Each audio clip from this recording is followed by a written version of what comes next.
What is going on, Ada Nation? Welcome to Dapp Central. I'm your host here, Fareed. Today, we're breaking down all of the latest updates and events going on in the growing Cardano ecosystem. First things first, it is Friday. Happy Black Friday to US shoppers. We're going to be reviewing the Cardano development report. Now, after that brief review, I want to jump into some governance news surrounding the Minswap protocol. Now, this is going to be dealing with Project Catalyst and the recently ended funding round number 10.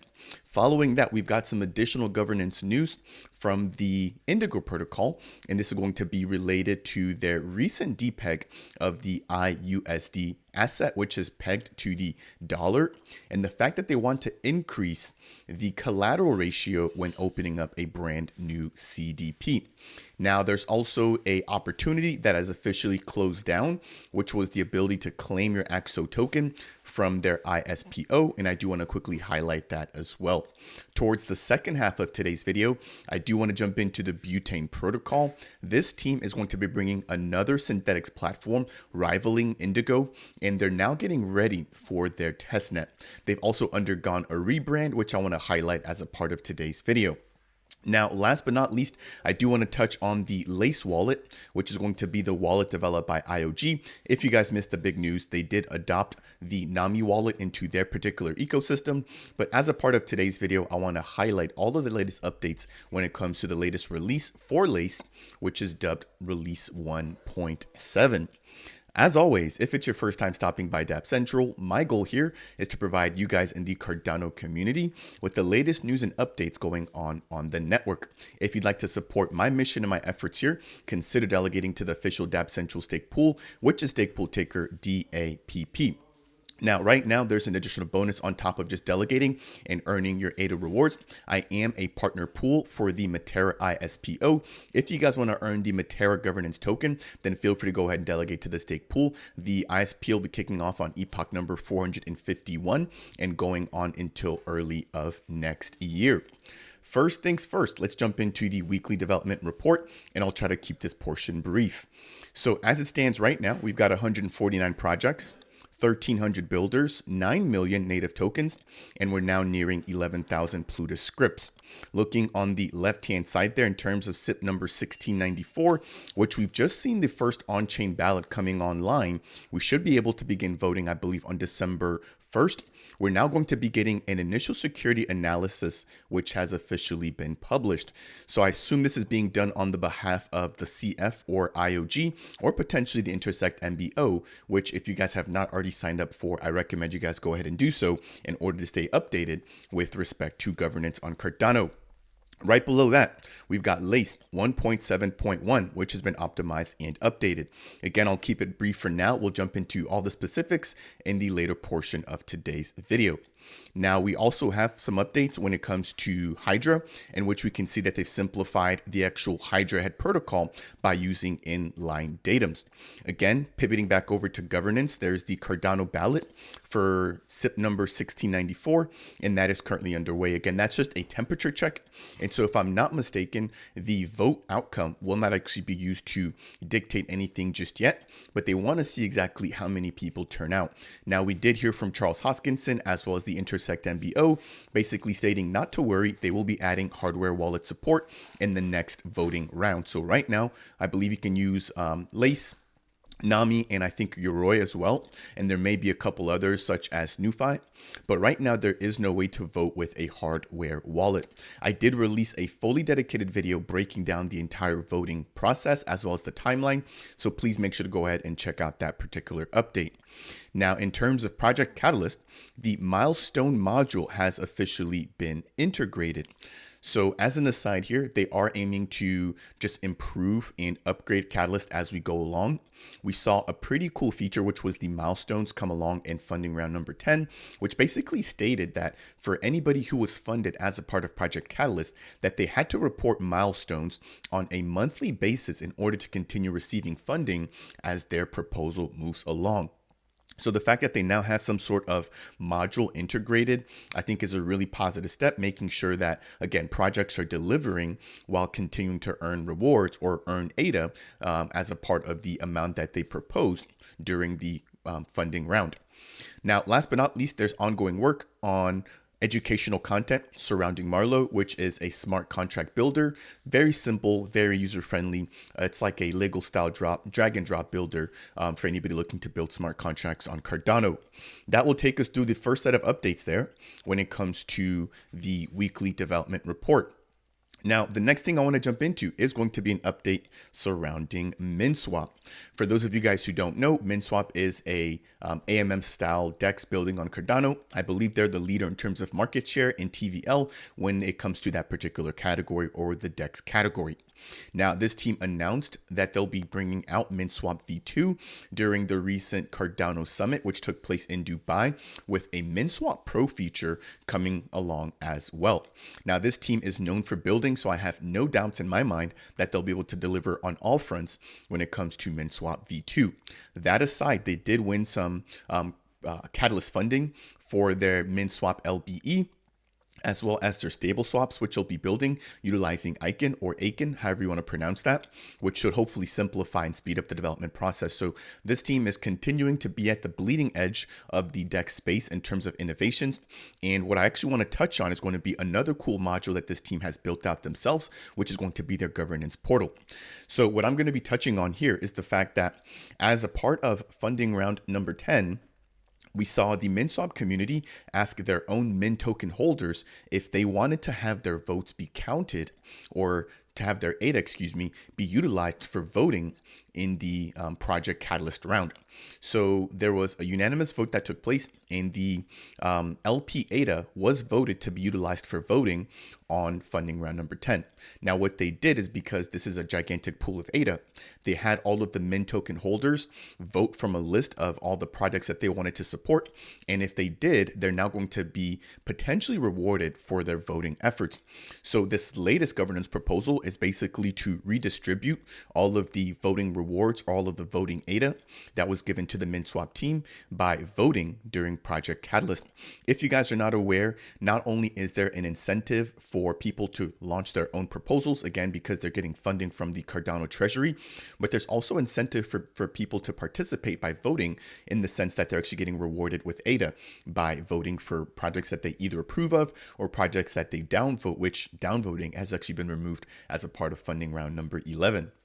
So that said, let's break down this catalyst proposal, or this vote here on the Minswap platform surrounding Project Catalyst. So it states the Minswap DAO has received 45,000 ADA as a reward for the latest governance proposal to vote with LP ADA in funding round number 10. Now, there's going to be two options here to distribute these rewards to the community, or to potentially hold it within the actual protocol itself. So option one is to distribute 75% of the ADA rewards to the wallets that voted in the prior on-chain vote to select Catalyst proposals. Now, this will be done by whatever technical means the Minswap lab sees fit. What's interesting here is that 75% of the rewards will be going back. In terms of actually distributing it, it looks like there may be some expenses to cover the actual distribution itself, whether they're doing an airdrop or some sort of claiming mechanism. And then there could also be some expenses with actually distributing to individual community members that worked on the actual proposal process itself. So that said, that is option number one, to give 75% of the rewards back over to anybody who voted during the Minswap specific proposal. Now, option number two will be to distribute all the rewards to the DAO as protocol owned liquidity. So this basically means that the 45,000 ADA stays in the hands of the Minswap protocol, not necessarily the Minswap team, even though they are building the protocol, but this would be protocol owned liquidity that goes into the Minswap treasury. Now, that can be used for additional features, for example, like funding the development team, or if they maybe want to have some sort of in real life person event, etc. Again, that's exactly what the protocol owned liquidity goes towards. Now, the minimum amount that was needed in order for this vote to basically be finalized on chain was a quorum of 40 million of the Min token or the governance token. At the time that I'm shooting this video, we can see that there's been over 203 million of the Min tokens that have been utilized to vote. So this vote will be finalized, and whatever option is chosen will be implemented here by the Minswap team. That said, the vote started on November 20th, and it's going to be ending 10 days after on November 30th. There was a snapshot that took place for Minswap token holders, and that was done on November 19th. Now, I did do a little bit of digging around here. Again, we've got option 1 and number 2, and the way that they count the votes is based off of how many Min tokens a particular wallet holds. So let me just quickly tally this up here if I can. But from the looks of it, I can definitely see that there are more options or more votes per se for option number 1 than option number 2. What makes this a little bit difficult to basically claim or confirm whether option 1 or 2 is in the lead is the fact that the amount of Min tokens associated with each particular vote here is completely different. So for example, we've got a vote here for option number 1 with 7,000 ADA. We've got another vote for option number 1 with 89,000 ADA. And then we've got another vote for option 1 again with only 660, not ADA, I meant Min. So I apologize for that. We've got 660 Min, we've got 7K Min, and then we've got 89K Min. So that is what makes it difficult. It looks like more people are voting for option number 1, but because there could potentially be bigger whale wallets in option number 2, that may actually win as well. So I'll be keeping an eye out as to seeing who actually wins for this particular vote. But I did want to bring this to your attention, especially if you're a Min token holder. You definitely want to make sure that your voice gets heard. Now, if I jump over into this next tab here, we do have a brief just kind of highlight surrounding both options. If you guys maybe want to just kind of keep up with the community, what their initial thoughts are, and just some of the commentary around this vote, then you can definitely go ahead and check out the Minswap forum. That will wrap it up there for that very first topic as a part of today's video. Next, we're going to jump straight into the Indigo protocol. Now, Indigo has brought on iAssets representing other tokens that are not native to Cardano, for example, iBTC, representing Bitcoin, iETH, as well as iUSD being pegged to the US dollar. Now, over the course of the past couple of days, we've seen a lot of people basically take out collateralized debt positions utilizing the iAsset, but then immediately selling it on the secondary market in order to leverage themselves up, which has sort of caused a effect or a depeg within the actual value of iUSD. So by default, we would expect that the iUSD token or one iUSD is pegged to a US dollar, but we've seen that value kind of fall over the past couple of weeks. So as a quick fix here, there's been a vote or an off-chain temperature check that was brought on in order to raise the collateral needed or the collateral ratio from, I believe, 110 or it might be 120. But either way, it's going to be changing potentially to 150% in order to mint iUSD. So that said, it states here, an off-chain poll for the strategic adjustment of iUSD's MCR or the collateralization ratio was created by PibAge, and that is currently live. If passed, the MCR for iUSD would increase to 150%, and the MCR would then afterwards reduce by 5% every 2 epochs for the next 8 epochs, landing at 130% as the peg stabilizes. Now, this is intended to balance the supply and demand, reducing the amount of leverage one can actually take. A higher MCR reduces available leverage because, again, you've got to put down more ADA in order to get the same amount of iUSD, helping reduce the supply and prevent excessive risk. Again, there's been, I think, a lot of people leveraging iUSD to kind of wind up or rehypothecate, which not only poses a risk to themselves, but also a risk to the protocol. Now, this seeks to balance users leveraging via CDPs and spot holders who are funding that leverage. Again, if I jump over into this next tab here, we've got PibAge, who's actually the one that put out this particular proposal, breaking down 3 key benefits of this approach. So number 1, with respect to supply and demand dynamics, a higher MCR increases the cost of minting iUSD, therefore reducing its supply. This decrease in supply paired with an increase in buying pressure can elevate iUSD's price towards its peg. So again, I completely agree with that.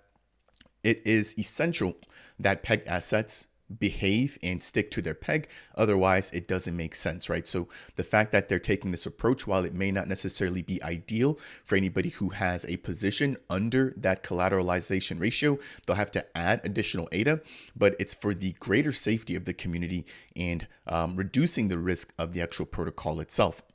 Now, it also talks about the incentivization of stability pool participation, as well as adjusting liquidation thresholds.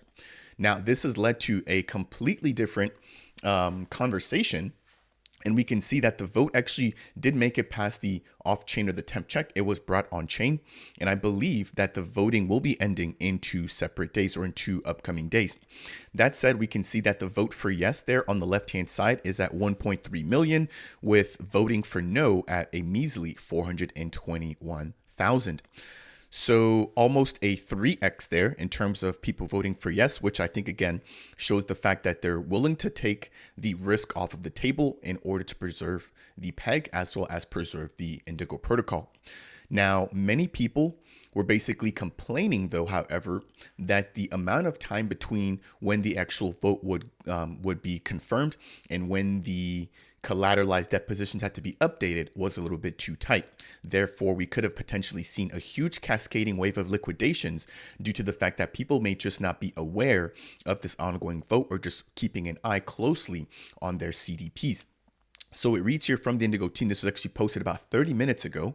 Many have requested for a longer grace period before implementing the proposal if passed. The effective execution delay built into V1 governance of the protocol, which is what is currently live right now, allows for less than 7 days and is not technically feasible for further extension beyond that. This will be re-evaluated as a part of V2. So I sat down with Daniel Short not too long ago in Colorado for Rare Evo, which he broke down that V2 will be coming along very soon. There's going to be another on-chain vote as to how that should be implemented. But as it sits right now, they can only extend for as long as is currently built into V1. So the new grace period for if this proposal is passed will be extended to the maximum time allowed, which is 120 hours or a total of 5 days, ending on December 1st at 8 p.m. UTC, compared to the initial 48 hours or 2 days that was initially proposed. So a couple more days, I believe 3 extra days. I still think that this is a little bit tight in terms of timelines. But again, the team is restricted to what is currently built into the smart contracts or what is currently available for V1. So on one hand, it's great to see that this team is not able to have some sort of backdoor to change things on the fly. But on the other hand, because their hands are tied, the community just has to be super diligent in updating their CDP. So hopefully, if you guys have any CDPs on the Indigo protocol, especially for iUSD, this would be a great reminder to go ahead and check them out. Make sure that your collateral, is up to par or up to date, and that it's in a low risk state or low risk level. So that said there, I believe that will take us through the updates surrounding the Indigo protocol. As always, if you guys do enjoy these timely updates, I would appreciate you if you could tap that like button. If it's your first time stopping by Dapp Central and you want more content like this, consider subscribing. And last but not least, if you have any questions for me surrounding Indigo, their iAssets, or even Minswap, or just some of the Cardano development reports, then make sure to go ahead and leave a comment down below. Next, I want to jump into a brief news piece here surrounding the Axo protocol. So Axo launched their testnet about a month ago, and that actually had a lot of eyeballs and a lot of attention going towards it. We did see Yarick, Max Power, and I believe another member from the team in attendance at the Cardano Summit in Dubai. And again, over there, they were some of the cool kids, I'll just put it that way, right? So a lot of attention continuing to come their way. Now, what we saw was about a year and a half ago, the Axo team had their ISPO, and then they released an article saying that they were actually going to be returning all of the ADA that was raised as a part of their ISPO, given the fact that they did not want to be hit with any sort of regulatory issues moving forward. We've seen other protocols and other networks impacted by initial stake pool offerings, which basically allow for participants to swap over their ADA or swap swap their ADA for a particular project's native governance token. And again, the Axo team didn't want to be a part of that group. So what they did is they actually returned all of the ADA to the respective holders that delegated during their ISPO, but they were still nice enough to allow for them to claim their Axo token.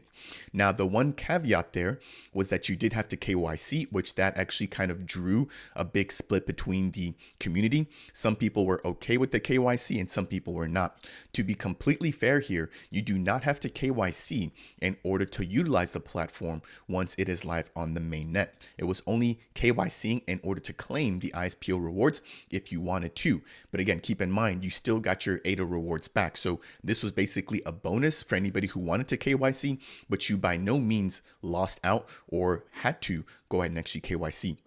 Now, the actual claiming has actually come to a close. It closed on November 23rd. So I just want to highlight here that the claims are now secured and they are in the vesting script. So 20% of the actual ISPO rewards will be claimable once the platform goes live. And again, to be fully transparent, we don't have a mainnet launch date. And then the remaining portion of the tokens, I believe, will be vested linearly and will be able to be claimed in a linear portion or linear manner moving forward. So that said, I want to provide that brief shout out here to the Axo team and the fact that the vaults have now closed, in that you can now actually begin to just kind of rest easy in preparation for their mainnet launch. Okay, moving right along. Next, I want to talk to you guys about Butane. So we just wrapped up there talking about the Indigo protocol, which is going to be a synthetics platform, but we now have Butane, which has officially rebranded. So we've got two separate colorways there. I believe they stuck with the one there on the right, at least that's the one on their logo on X or Twitter, but they've rebranded and they're now getting ready for their testnet. So let's break all of this information down. Jumping over into this next tab, we've got the December debut in which they'll be releasing their testnet. Again, very similar to Axo here. They're not giving any dates, so we're not sure if it's going to be the first week of December or potentially the last week, but we do know that they have committed to releasing it in December, so I'm going to be looking forward to that. As a quick aside, I did have Micah, who's going to be their core developer and I believe founder, on the channel about 2 months back. I'll leave the link to that particular video down below, but we touch on the actual BTN governance token. We touch on some of the collateral that they'll be exposing or providing, and then we also touch on some of the assets that they're going to be bringing to the Cardano ecosystem, which one of them actually stands out and is not listed on the Indigo platform. So I'll get to that here in just a moment. And actually, this is it right here. So if I blow this up just a little bit, you guys will see that we have 3 separate synthetic assets that will be coming along as a part of the Butane token. The first is going to be called BTCB, and that's going to track the price of BTC or Bitcoin. We've got USDB, which is going to track the price of the US dollar. And then we've got NASDAQ B, which is going to track the NASDAQ Composite Index. So really cool to see here that we're now going to be getting our first synthetic representation of the NASDAQ index. Again, we could potentially see a platform like Indigo also adopting a very similar thing if they were to go through their on-chain governance process in order to add that particular asset. I have spoken with other members, and I think that there is some sort of need for other sort of fiat-backed synthetics that do not focus strictly on the US dollar, for example, the euro or the pound. And so we could potentially see that as well coming online with the Butane protocol. Jumping over into the next piece here, we do have a message from the official Butane Twitter, which states that they are planning to dox or reveal their identities. I definitely recall that when I made my first ever interview with Micah, the biggest concern there was that he didn't show his face. And in this space, if you are building, a lot of people like to see that sort of transparency. And again, I think it's a personal choice. Some people like to do it, some people don't. We've seen other projects, for example, like the Ape Society, which have been extremely successful, and nobody's ever actually seen the face of any of the 3 core builders from that particular team. So I think doxing is, it's a neutral thing. You know, sometimes it helps, sometimes it doesn't. But in this case, with my personal feedback that I saw in my video, I did see that that was a pretty big concern. So they're now trying to decide exactly how to move forward with the actual doxing. Micah, if you watch this video, you've got an open floor here on my channel. I'm more than happy to have you back on to touch on the upgraded version of the white paper, as well as the preparation of the testnet, which should hopefully be coming soon.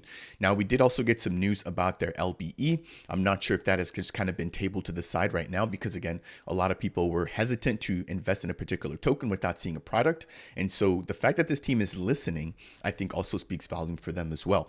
They are now going to be doxing themselves. They're going to be launching their testnet, and then hopefully that is enough to kind of sway all of the FUD around the project and really get some hardcore backing from people that have been kind of on the sideline or on the fence. The very last thing I want to jump into surrounding Butane is the fact that they will be taking a snapshot of their followers on the 14th of December, so about 2.5 weeks from now, for a particular airdrop. Now, if you aren't already following them, then make sure that you go ahead and do so in order to be eligible.